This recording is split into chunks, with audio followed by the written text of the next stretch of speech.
Hello, YouTubers. Just wanted to give an update on the Regal. Ordered a quick performance 9-inch for it. Took it a while for me to get the parts in, but I was waiting on the center section. So basically, still making upgrades. As you know, I put a 4L80 in the car and quick performance shifter. Upgraded the shifter in it. And when you go to making that kind of power, you got to go ahead and upgrade some things. So this car has the 7.5 in it with 342 gears and a posi unit. But I noticed that it started spinning one tire. So I knew then the rear end, it couldn't take in much more of it. It wasn't making any noises, but it was starting to spin one tire. So basically, I ordered a 9-inch from Quick Performance. I put it together last night. It came in pieces, but I got the center section in last night. That was the last piece I was waiting for. So I'll try to probably put that in today. It's in the morning, Tuesday morning. So the car runs fine. I got in a rolling race with a friend of mine in a Z06 Vet. You know, those things run 200 miles an hour. I was on low boost and spent about 1/8 of a mile, but I still was about 1.5 cars within him at the finish. So I think that's pretty good on low boost. I also gonna update the fuel tank. I ordered a new tank for this car, but they sent me the carbureted version, which has a smaller hole. I ordered one for a Grand National because those tanks are fuel injected and they have a bigger hole. And in that tank, see, I put 2 fuel pumps in, but I had to put them in one at a time, and they're not that to my liking. And when you get the car about half full with fuel and launch it real hard, it starves for fuel. That's because the fuel is uncovering the pump. Well, with the Grand National tank in it, the Grand National has a fuel injected tank, and it's got a little bucket in the bottom of the tank that the pumps will set in. And that way, when you launch it hard, fuel don't just uncover the pumps. So I ordered a new tank for this car and the pump assembly. I just got to put that stuff in it, but that's the new tank. That's the new pump housing assembly and everything. So I'm going to upgrade the fuel system also. I put wipers on it, wiper motor, blades. I redid the whole wiring harness under the hood because this car caught fire at one point in its life. And so I replaced the headlight harness. I put the new lights in. I had some in there that looked like the ones I wanted, but these are the HIDs. They are very bright. I can see at night when I drive it. So I've updated the wipers and washer, new light harness, new lights, so the headlights are good and bright. Now, I've been pretty busy. Me and my son, my brother passed a while back, and he left me that old S10 right there. It needs washing, forgive me. But anyway, he passed away, and that's what he left me. It had a 4-cylinder 5-speed in it. And my second oldest son, he wanted it. He's in the Marines. He's an aeronautical engineer, and he got to run out on a mission or ops or whatever. But anyway, we've been working on this truck to get it running, and we put the engine that came out of that Regal, the first one I had in there, we put it in this truck.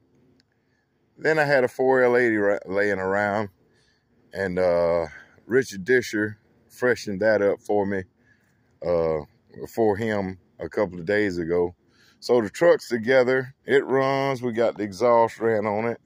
It's got a small exhaust leak. It's nothing beautiful. I hadn't even washed it. It's been sitting out here for years. But now it cranks up and drives. Put a shifter in it. And my son know I'm particular, so he left it with me. He knew I was going to get things straight. I moved the shifter and got it where my hand ain't hitting the dash when I crank it up or put it in gear. Yeah. It's going to be a little ride around truck. It gets about 25 miles to the gallon according to the Holley. So we put a Holley system on it, dual exhaust. We took the motor out of that Regal and put it in there. I get time to clean it up, clean the bed of it off. We had made a junk pile out of it. But it's a good little old truck. It need a little work, but I was driving it a little bit yesterday. Other than that, ain't been too much going on. I work on these old cars when I get a chance.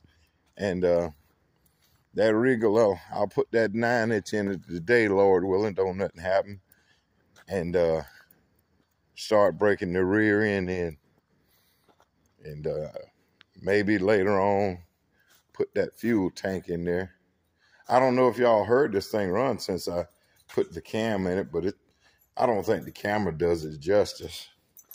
But it does crank up and run. I had been driving it a little bit, but it's running better.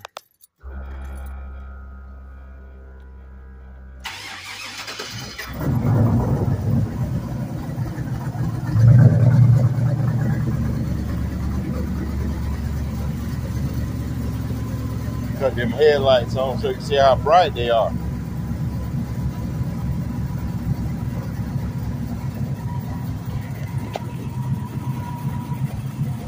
You can see real good at night now.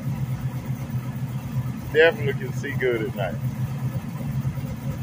So I'm happy with that.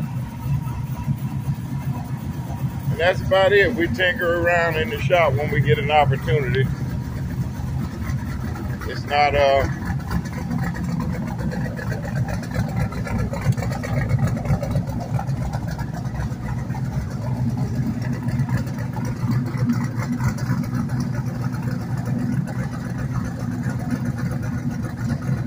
so 9-inch will go in today. And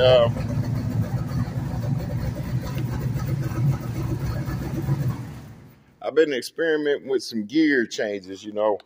I want to try different gears and get this car to cross the trap at the RPM I want. So I'm able to swap center sections now. That's the center section right there that I had rebuilt by a friend of mine named George Evans. And then, like I said, I got 3 different gears I can try. I got a really big gear in that one, but I want to see if I can get it to 60 foot without having to lead with so many RPMs at the track. You know, I just want to jack up on it and tear out of there. So, see, I run a friend of mine with a vet. Well, I call him a friend. I don't know what he thinks of me. But we went to school together. And to be within a car and a half of a Z06 vet, and we probably was running 160 miles an hour better when we crossed the finish line, I think that's pretty good. But with that gear and a posi unit, I won't have one tire spinning. I should be able to run even faster. So that's the goal. I want it streetable, but faster. Only thing left is I need to put interior lights in. I want to put a vintage air kit in it, and that'll be it. So I just want to give an update on the Regal, and you guys hold it down. Thank you for watching.